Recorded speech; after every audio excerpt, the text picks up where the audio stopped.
Waalaikumsalam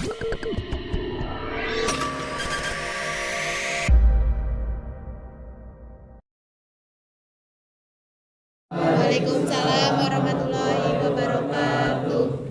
Salam sejahtera bagi kita semua. Salam Om Swastiastu, Namo Buddhaya, dan salam kebajikan. Halo Sobat Prajatama, selamat datang kembali di podcast Amalan, podcast kece yang akan menemani waktu luang kalian sambil menambah wawasan kepramukaan yang seru abis. Oh iya, kayak ada yang kurang ya Kak? Iya tuh, apa ya? Kita belum perkenalan nih. Pepatah mengatakan tak kenal maka tak sayang. Maka dari itu, perkenalkan saya Aulia Maharani dan rekan saya Falisa Rehana Fauzi. Kita selaku MC sekaligus host kalian hari ini yang siap memandu obrolan kita. Seperti yang kita tahu, pramuka bukan cuma soal tenda dan api unggun, tapi juga kawah candra dibuka untuk belajar keorganisasian. Dan di episode spesial kali ini, kita akan bedah tuntas bagaimana sih manajemen organisasi di tubuh pramuka kita agar kita bisa menjadi pemimpin muda yang inspiratif. Tentunya kita gak sendirian. Kita sudah kedatangan narasumber yang super keren dari Purna Dewan Amalan Prajatama, yaitu Kak Ihsan Ramadan, selaku pemateri yang siap berbagi pengalaman dan tips hidupnya. Saya mulai langsung saja dibuka. Assalamualaikum warahmatullahi wabarakatuh. Waalaikumsalam warahmatullahi wabarakatuh. Tapi kok nggak ada penonton-penontonnya kayak itu? Gak ada yang salam pramuka. Salam. Salam pramuka. Salam. Salam pramuka. Salam. Untuk adik-adik semua.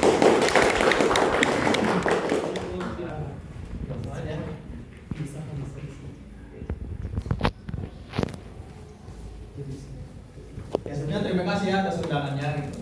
Undangan pemateri podcast ya kali ini. Itu juga Prajatama. Pramuka apa namanya? Itu TikTok.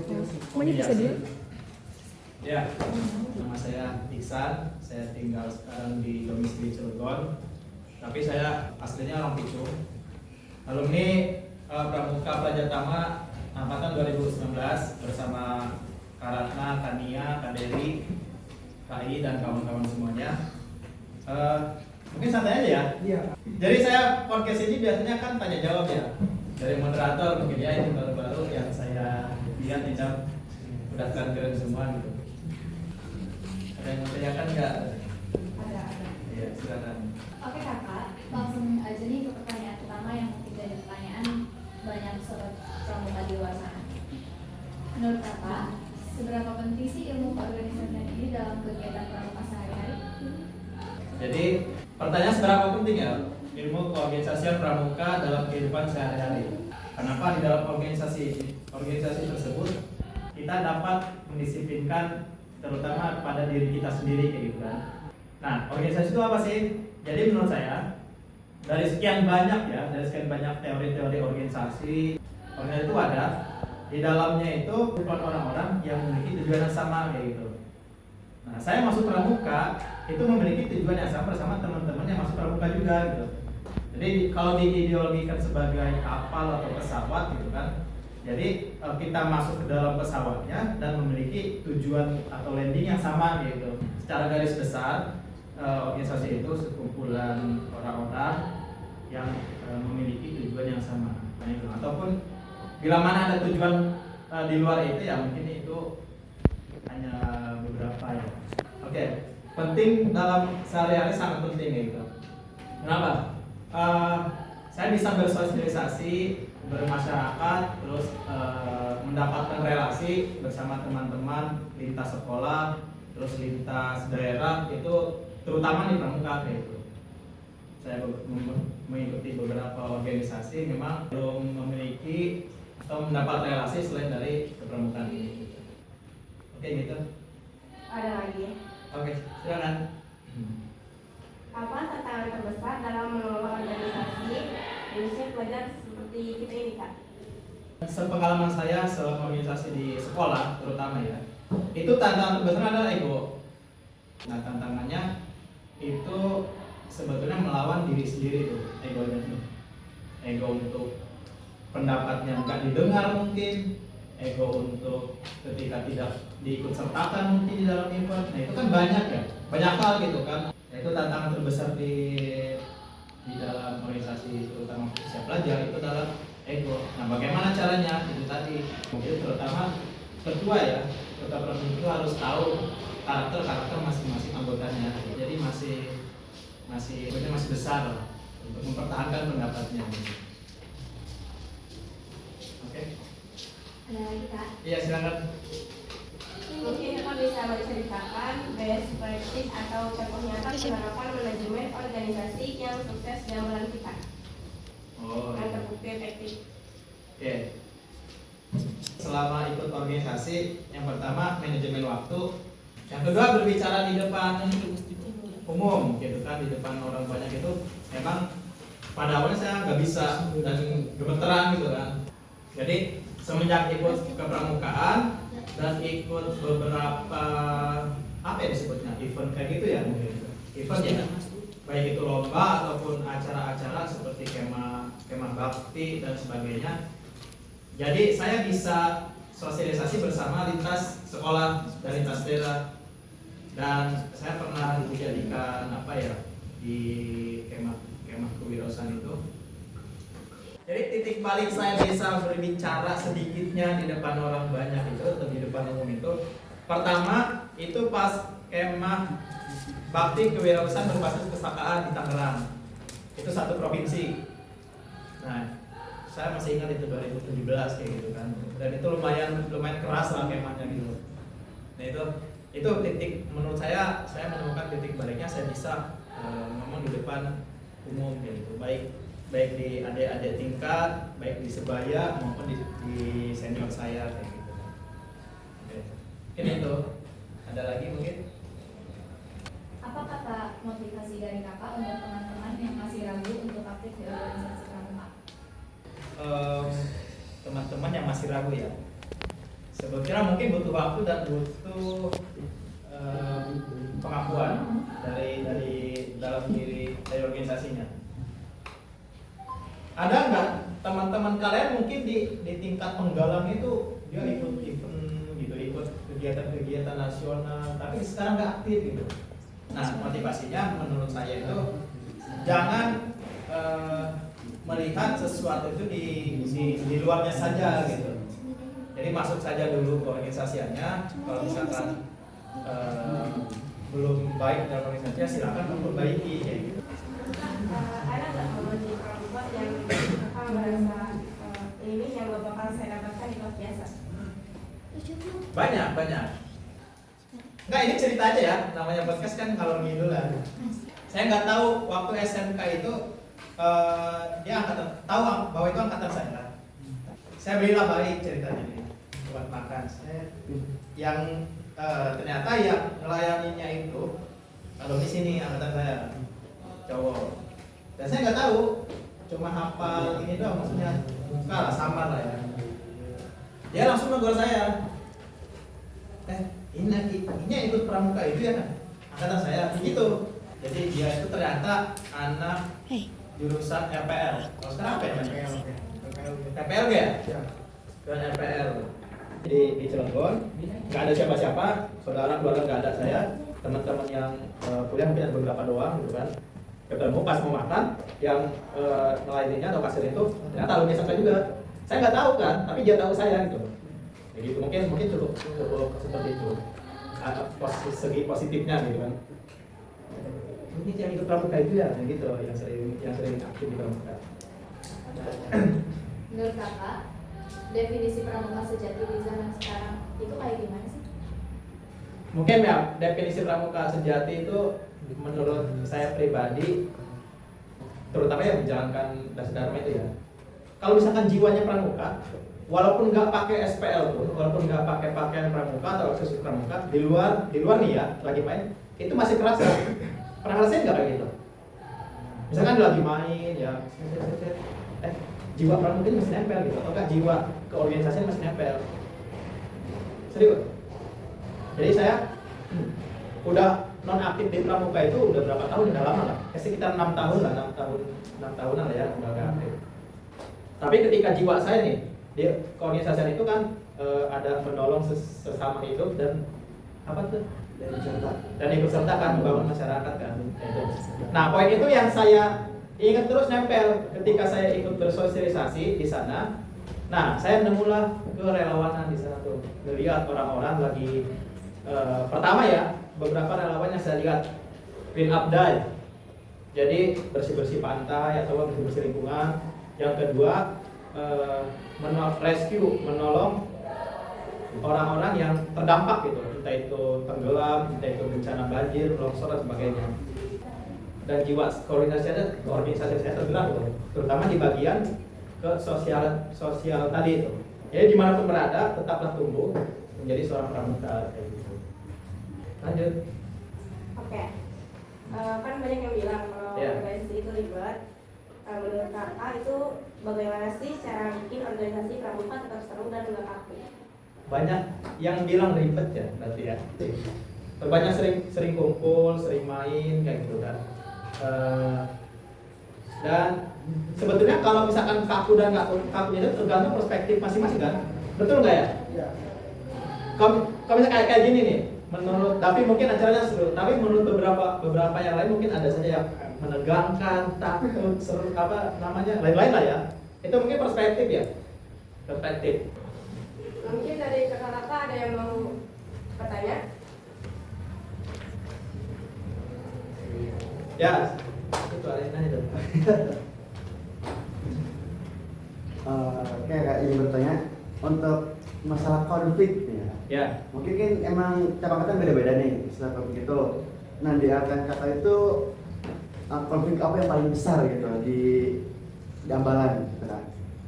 Kalau di angkatan saya kan kemarin kayak Avatar misalkan ya, Avatar datang gitu kan, kacau gitu kan konfliknya. Iya, iya, gitu. paham. Pada angkatan kali itu kayak gimana?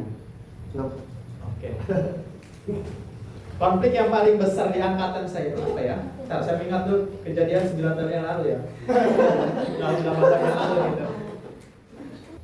Paling besar mungkin di angkatan saya itu sih konfliknya internal sama keluarga, internal pribadinya gitu. Entah itu asmara saya nggak cari tahu lebih lanjut ya kalau itu tuh. Tapi ketika dia udah keterlaluan membawa mencoreng nama baik Ambalan, ya kita ambil tindakan kayak gitu. Jadi organisasi yang dibangun dari tahun 2000 berapa? 3 ya?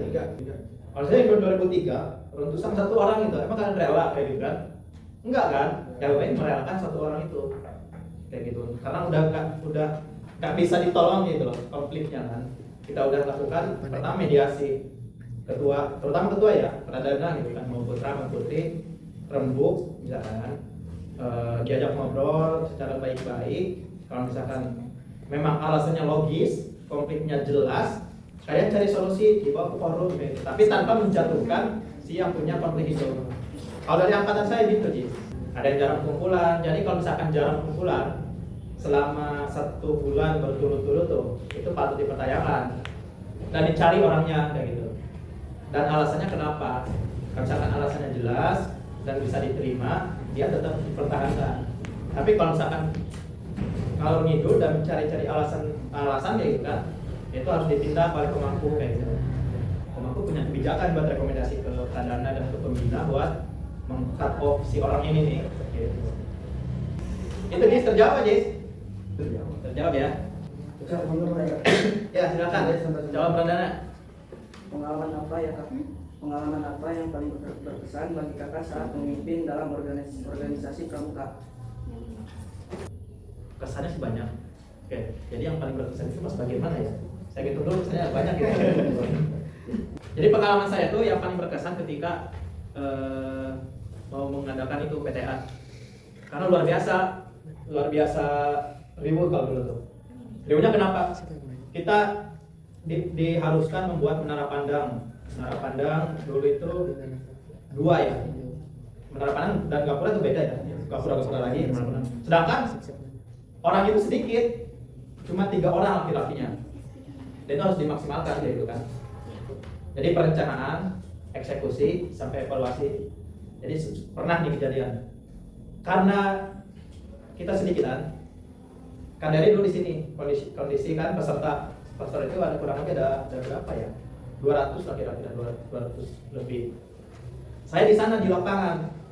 Nah, saya lagi buat gapura tuh masih pakai kolor ya, pakai celana pendek kan, baju kaos. SPL nggak pakai. Siang-siang tuh pagi-pagi. Lagi gini Palu kan, mampu. Peserta udah pada datang tuh. Saya peserta panitia buru-buru udah pada datang, sedangkan belum siap. Nah itu yang menjadi kesan saya juga kan. Kalau buru-buru ya gitu. Nah, terus ketika pulang kemah tuh kan, harus rapi-rapi lagi kan, barang-barang harus ditata lagi. Nah, saya kecapean waktu itu, jam 3 sore, bisa sah. Di sana kita kumpulnya di sana di Sekret, di musola lama dulu di bawah ya. Jadi saya tidur di teras di luar, dibangunin. Udah sore menjelang jam 5. Saya bangun, tapi karena 2 hari nggak tidur, capek segala macam, saya pindah ke dalam kelas, ke pojok kayak gitu kan, ke pojok kelas. Dan tidur nggak ada yang tahu karena kehalang meja sama kursi. Saya bangun jam 8 malam, jam 9 malam ya. Udah nggak ada siapa-siapa kayak gitu. Udah. Itu di posisi kelas bawah itu masih serem lah. Saya keluar, udah gelap nggak ada siapa-siapa kayak gitu. Nah, itu yang lumayan horor juga ya di situ pengalamannya. Tapi seru maksudnya. Saya bukan mengeluh ya, tapi seru kayak gitu. Ikut kegiatan seperti itu. Jadi yang paling berkesannya mengadakan event itu. Jadi kita bukan ngerekrut ya namanya jatuhnya, kerjasama sama organisasi lain, sama Paskibra, PMR, sama Rogis, dan mereka mau diinstruksikan oleh kita kayak gitu. Dan alhamdulillah angkatan saya seperti itu.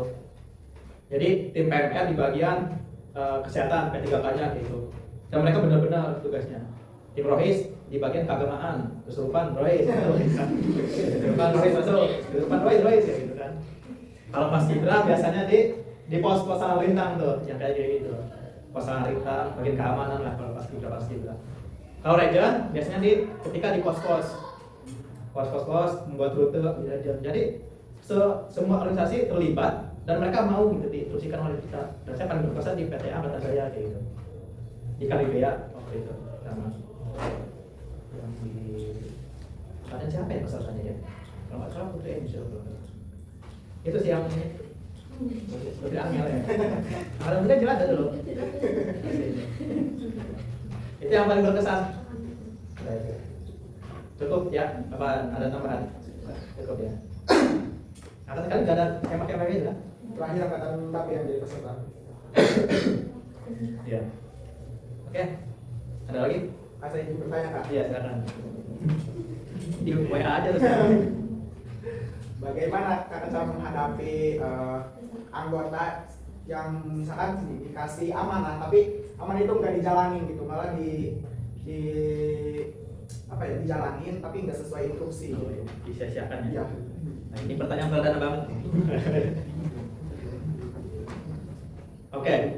Kata tapinya gini, bagaimanakah kalau misalkan ada anggota, saya kasih amanah nih, misal kamu di pos sekian, kamu ngejalanin tapi jalaninnya hanya menggugurkan kewajiban tersebut kan, kayak gitu.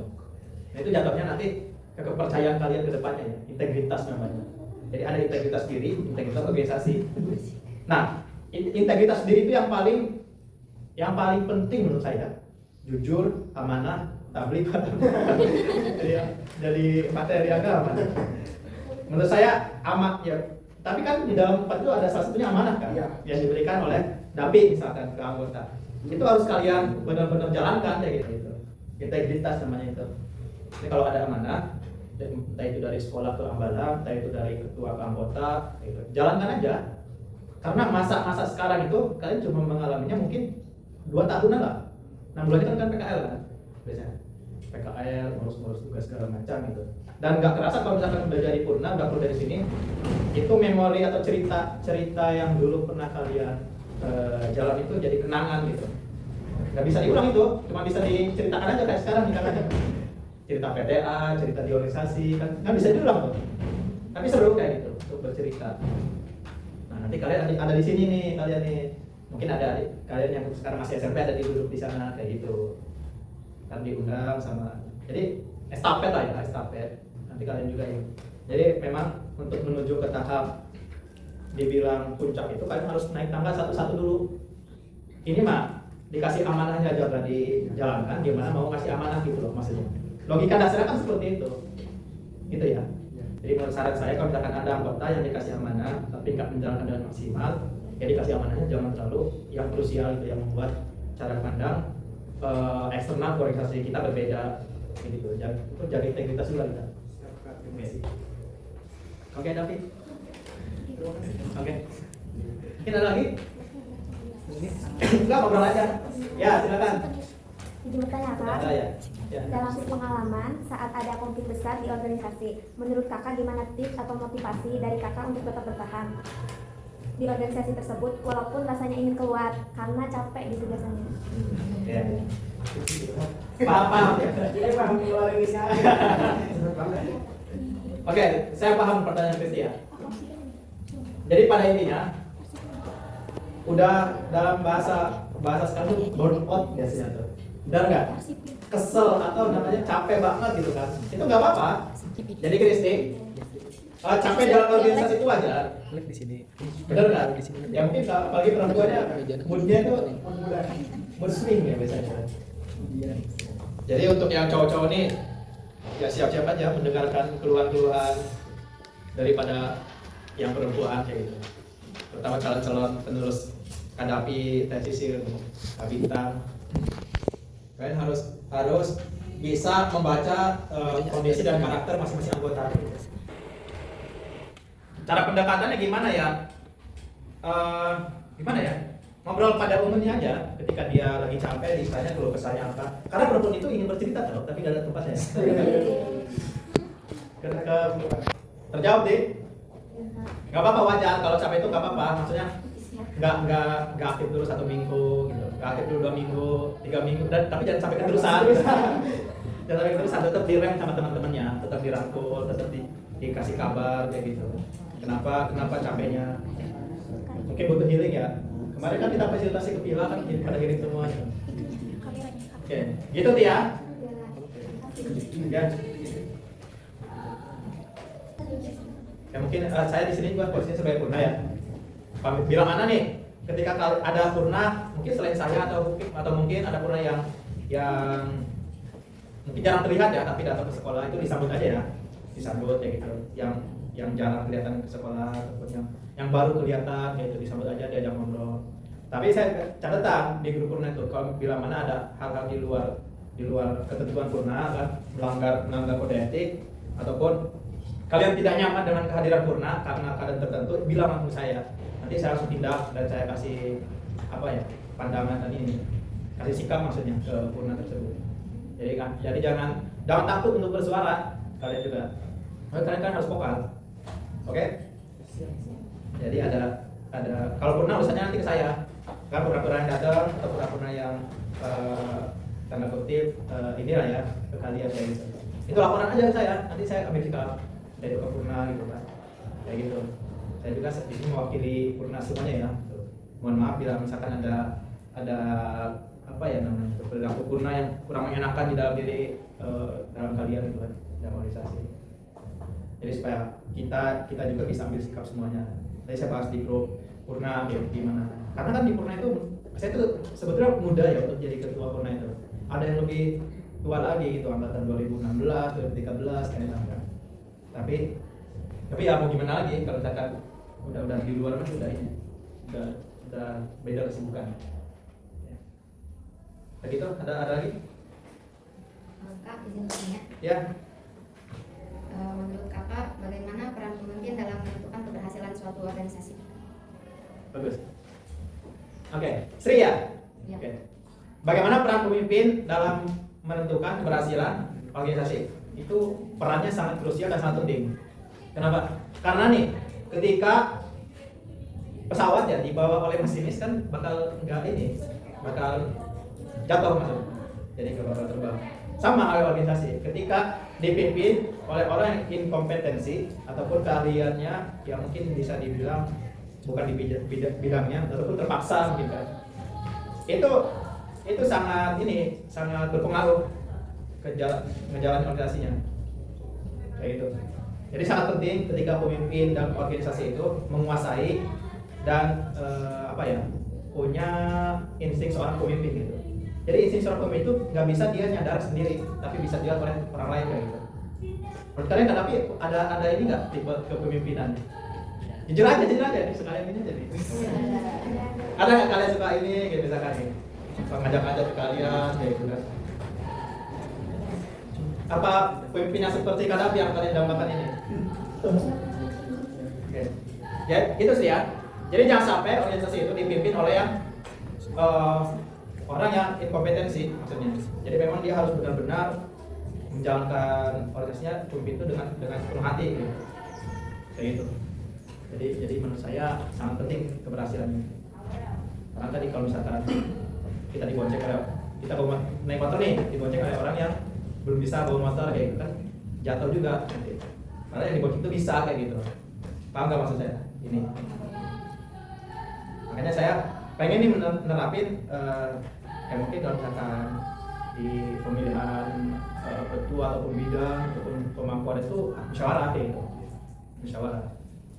Karena beberapa kali pun saya diikut organisasi, ketika pemimpin itu ya di organisasi itu musyawarah. Voting sih enggak ya, cuma ngobrol aja gitu. Pandangan terhadap si A, si B, si C ketika mau jadi dicalonkan jadi pemimpin kayak gitu. Gitu. Jangan salah pilih pemimpin. Itu sih. Cukup ya? Terjawab enggak? Oke. Nah sebetulnya masing-masing itu udah jadi pemimpin tau. Pemimpin itu nggak harus ketua, benar ya? Itu mimpin diri sendiri aja tuh udah termasuk kepemimpinan diri kan? Mimpin buat ikut kumpulan aja tuh, itu udah termasuk ya pemimpin juga kayak gitu. Jadi istilah kayak ketua, kayak wakil, sekretaris dalamnya itu ini aja, itu hanya sebuah jabatan itu aja, jabatan kecil lah. Selebihnya semuanya itu harus punya jiwa kepemimpinan sendiri. Nanti kelihatan. Oke? Kita yang bertanya dulu. Kak izin bertanya. Ya, silakan Dik. Bagaimana cara menghadapi anggota yang malah merubah kebiasaan ambalan Kak? Jadi contohnya ketika ada kegiatan yang mencakup mengundang orang lain, malah dipersiapkannya hari H kegiatan dan beresiko menghambat waktu kegiatan yang seharusnya sebelum hari kegiatan sudah selesai. Ini personal banget ya. Bagaimana cara menyikapi orang yang merubah kebiasaan adat ya? Bisa dibilang gitu kan? Kebiasaan organisasi dirubah oleh dia gitu. Ini yang nanya pemangku adat nih. Pemangku adat yang memang ujung tombak di aturan ya. Jadi aturan. Kalau bahasa lainnya tuh pemangku adat ini polisinya pramuka nih. Polisinya ambalan nih maksudnya. Segala bentuk aturan, segala bentuk adat kan yang eksekusi pemangku kan. Jadi kebiasaan orang-orang yang merubah sistem terutama di ambalan itu langsung eksekusi aja sesuai adat. Kalau misalkan sesuai adat itu terlalu ekstrim poin-poinnya gitu kan, langsung dikeluarkan. Kamu ini dulu melakukan pendekatan dulu. Nantinya kamu kenapa bisa? Jadi tanya dulu alasannya kenapa bisa disiapkan H-1 ataupun H-jam misalkan. Tanya dulu apa alasannya atau apa ada kendala. Mungkin dia ada kendala tapi udah minta tolong ke yang lain tapi yang lain nggak bisa bantu. Ada kendala lain. Itu benar juga. Nggak tahu latar belakang dia kenapa nyiapinnya H-1 kayak gitu kan. Tapi kalau misalkan memang dia nyiapin H-1-nya karena ya pengen H-1 aja gitu kan. Itu nggak bisa ditolerir gitu kayak gitu. Langsung eksekusi aja kemampu ada. Paham maksudnya? Kalau ada yang berubah kebiasaan tanpa alasan yang jelas, tapi jangan sering-sering maksudnya ya, kebiasaannya tuh dalam satu kejadian aja kamu harus tanya dengan tanpa alasan yang jelas itu langsung eksekusi saja, langsung ambil sikap di pemangku adat. Tapi kalau misalkan dia alasannya jelas karena ada kendala, udah minta tolong tapi belum ada yang bantu dan sebagainya macamnya, kamu ambil sikap sesuai dengan kepemimpinan pemangku adat juga gitu. Ya itu ini apa ya? Sesuaikan aja dia organisasi. Intinya jangan sampai kalian juga mempertahankan organisasi, jangan sampai ngebuangin orang juga gitu maksudnya. Kan kita merekrut orang tuh susah payah loh, maksudnya buat bertahan di ambalan ini. Gitu. Jelas ya, Ki ya? Apa belum? Apa mau diskusi lagi? Di balik layar aja. Di balik layar aja boleh. Mau nanya, Dintan? Bagaimana menegur orang jika pada saat kegiatan ada yang berantem atau adu omong gitu Kak, pada saat kegiatan besar-besaran gitu, itu bagaimana cara menegur tapi tidak menyakiti hatinya? Maksudnya berantem atau cekcok? Adu omong. Adu argumentasi. Ya. Lagi diskusi apa? Lagi event misalnya? Lagi ada Acara. acara gitu. Oke. Oke, menarik ya. Jadi ketika sebetulnya adu argumentasi itu menurut saya diharuskan. Gak apa-apa. Tapi kalau misalkan sampai pertikaian, sampai cekcok terus dibawa di luar organisasi itu yang nggak boleh. Nggak boleh. Dan fun fact-nya, dulu saya sempat berantem juga tuh. Tapi sama anggota, bukan anggota ya, peserta. Jadi nggak mau diatur. Ya udah.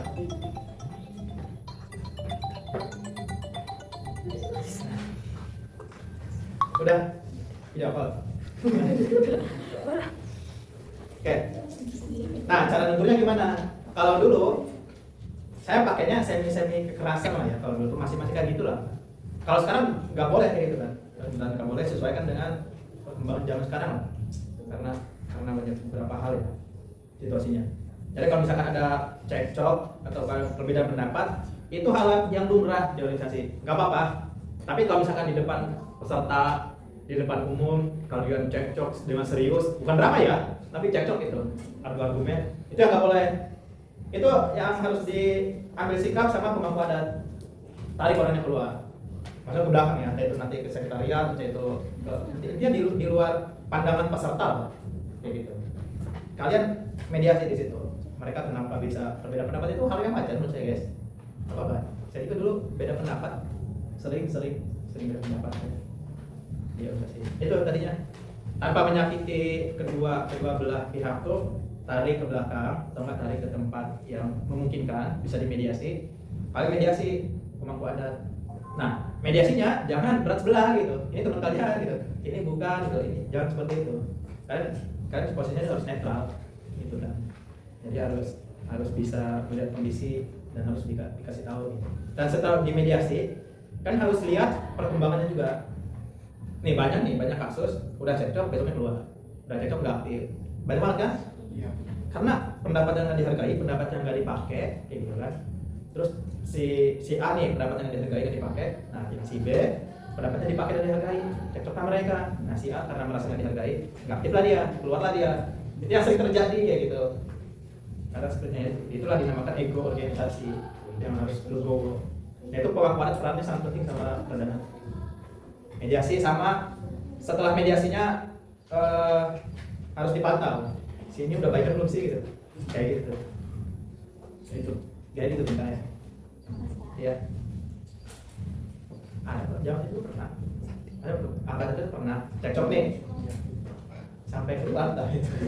Sampai nggak bisa ditolong tuh. Sampai keluar. Oke, ada lagi? Kan izin bertanya. Oke. Keterampilan apa saja sih yang kakak dapat dalam organisasi pramuka yang kepakai sampai sekarang? Keterampilannya? Iya. Oke.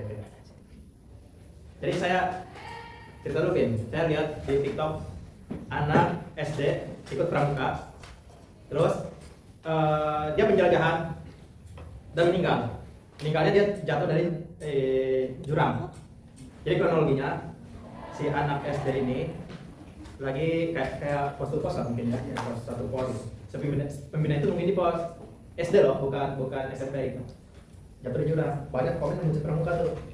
Saya dulu pramuka dan sekarang nggak ada hasilnya gini-gini. Kalau buat apa sih segala macam. Banyak lah hujatan-hujatan di komentar kayak gitu. Nah itu menurut saya menurut juga keterampilan. Nah kalian harus menjawab komentar-komentar tersebut kayak gitu. Sebetulnya ya, komentar-komentar apa sih gunanya pramuka, apa sih keterampilan yang didapat selama ikut pramuka.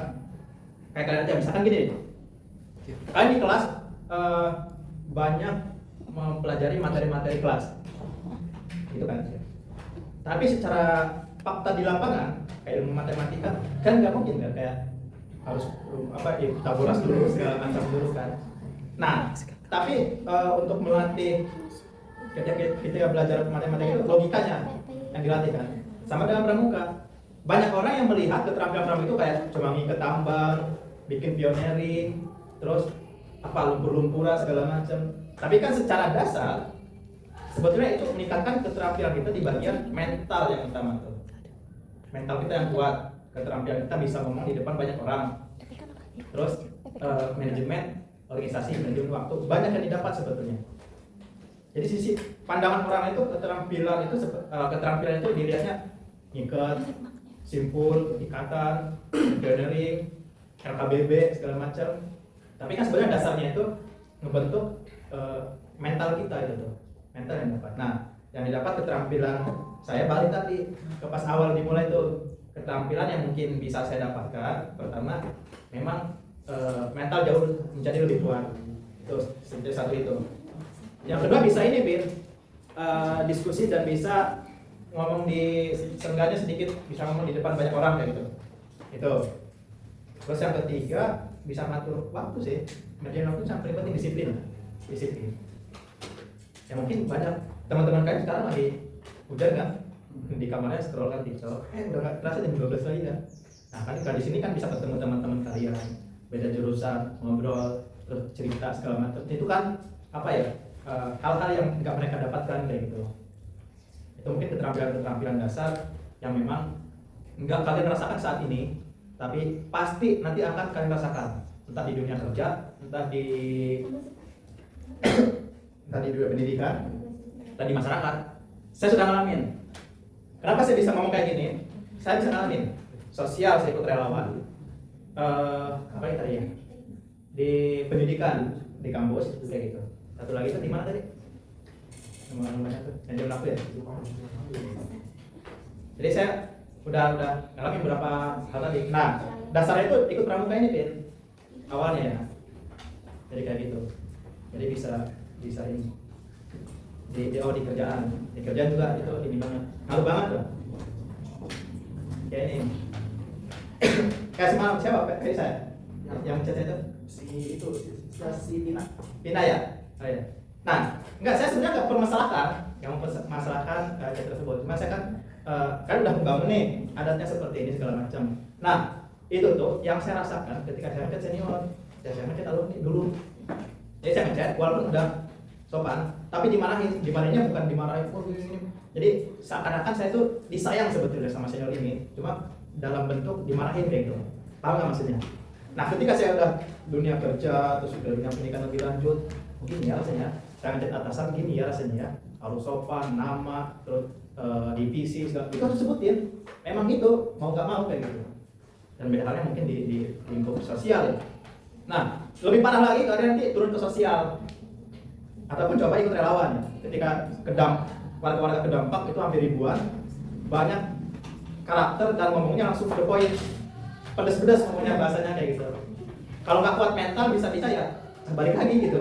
Ketika udah ngangkat-ngangkat barang segala macam mau ke posko utama gitu, ada masyarakat yang inilah itulah bukan di luar ekspektasi kita, ngatain lah segala macam. Itu kalau nggak kuat mental kita dididik dari sekarang itu hanya balik lagi deh kayak gitu. Itu yang saya rasakan. Ada yang makasih banget gitu. Itu bentuk karakter lah di masyarakat itu lebih wow gitu kan. Hanya dididiknya dari sekarang di pupuknya gitu. Itu sih yang apa ya, keterampilan itu bukan hanya bisa kali kemari gitu segala macamnya, LKBB itu mah di perusahaan saya enggak, atau di kerja enggak disuruh ini, enggak disuruh LKBB saya. Itu disuruhnya memang diskusi, presentasi, itu tuh yang bisa keterampilannya kayak gitu. Dan media yang terutama. Gitu. Jadi saya juga ngewajarin ya ketika media dan asing ngadain proker kayak gini segala macam, terus harus standby device ya, entah itu HP segala macam. Ini sangat luar biasa gitu. Saya berterima kasih kepada divisi media dan aksi gitu.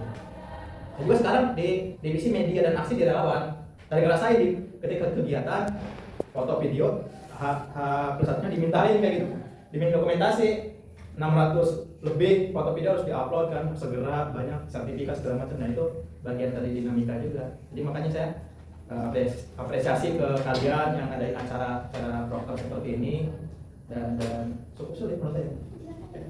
Itu Min, kejawab ya. Ada lagi? Yang lebih banyak modal saya di sini nih. Nggak usah terbatas sama ini, coba apa aja yang kalian ingin tanyakan. Podcast kan biasanya ngalor ngidul ya bahasanya. Gitu. Ini apa ya? Bahasan pribadi, bahasan apa? Bebas, pengalaman di luar pramuka gitu. Nah, gitu. Ya. Kepemimpinan apa dari pramuka yang kupakai di kehidupan saya? Kepemimpinan apa yang didapat di pramuka? Di saya apa ya? Saya apa sih sendirian ya? Kalau sehari-hari mungkin jatuhnya bisa bermasyarakat sih ya. Bisa ngumpul, maksudnya bisa beda lah ketika orang organisasi, ketika ngumpul itu pasti dia jadi point of view-nya gitu sama yang lain kayak gitu.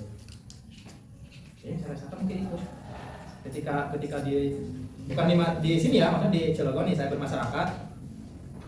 Jadi saya bukan selalu juga pernah memang diamanahin, nggak tahu ya tiba-tiba dipanasin jadi ketua ini, jadi diamanahin megang acara ini. Padahal kan saya nggak ngajuin itu maksudnya. Mereka yang menilai dan yang menilainya bapak biasanya. Jadi saya pernah ikut selama 2 tahun ke organisasian di apa namanya Risma Remaja Islam Aktif. Ya, kalau di sana beda dengan di sini kan di kampungnya kita. Di sana aktif banget pemudanya, ada beberapa program lah ya, kajian segala macam. Nah, itu mungkin saya pertama masuk itu sebagai anggota biasa, nggak tahu lama kelamaan atau nggak tahu dipandang sama masyarakat sekitar, bapak-bapak. Saya ini megang event banyak, kayak gitu. Itu yang saya rasa mungkin ini berkat dari pramuka juga dulunya, bisa mungkin terutama yang kegiatan sosial di masyarakat yang saya rasakan dampaknya itu ketika megang PHBI ini perubahan apa namanya perayaan Hari Besar Islam ya. Nah jangan salah, kurbannya di sana tuh luar biasa gitu masyarakatnya, banyak kurbannya banyak dan harus ngebagiin rata ke warga-warga dan ada juga warga-warga yang datang ke situ. Wah harus mengontrol, emosi banget itu. Nah itu nggak dilihat sama bapak, saya diamanahin megang acara di masyarakat yang sebesar itu. Ya mungkin saya apa ini gara-gara saya ikut pramuka dulunya kayak gitu. Dan sama bapaknya aktif, bisa ngobrol sama bapak-bapak, bisa main jamaah kayak gitu. Ini seperti itu sih yang saya dapatkan. Aulia ya? Ya. Baik, mungkin sudah untuk sesi pertanyaan. Obrolannya seru dan inspiratif banget ya. Banyak banget pemahaman baru yang kita dapatkan hari ini, terutama soal pentingnya fleksibilitas dalam struktur organisasi dan manfaat dari kepemimpinan yang partisipatif. Tidak terasa kita sudah di penghujung episode. Terima kasih banyak untuk Kak Ihsan atas waktunya dan ilmu yang dibagikan. Dan untuk sobat pramuka yang setia mendengarkan, terima kasih atas perhatiannya. Semoga podcast ini bisa menambah semangat kalian dalam berorganisasi dan berkegiatan pramuka. Saya Aulia Maharani. Saya Kalisa Rena Fauzi. Pamit undur diri. Mohon maaf sebesar-besarnya jika ada kesalahan tutur kata atau sikap yang kurang berkenan. Jangan lupa follow media sosial kita dan nantikan episode podcast Ambalan Prajatama selanjutnya. Satya Kuku Dharma Dharma Baktikan. Salam Pramuka. Salam. Sebagai penyemangat GGPM. Jawa.